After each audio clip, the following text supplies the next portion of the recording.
โอ้มีอะไรพวกนี้ไปอ๋อกินที่สามเนี่ยมืออยู่คนเดียวนะเรียก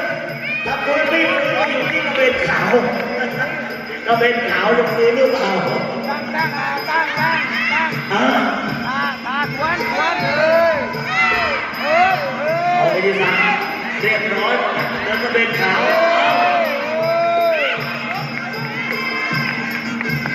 เหลือคนเดียวเหรอ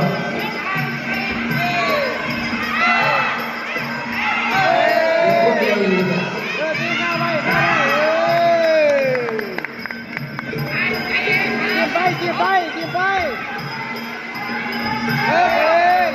กี่ไป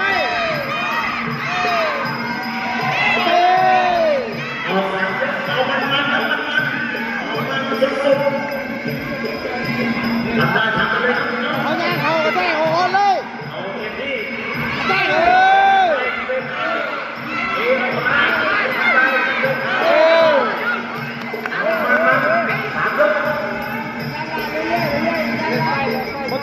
ไม่ต้องดีแน่ สวยทั้งคู่เลย ไม่ต้อง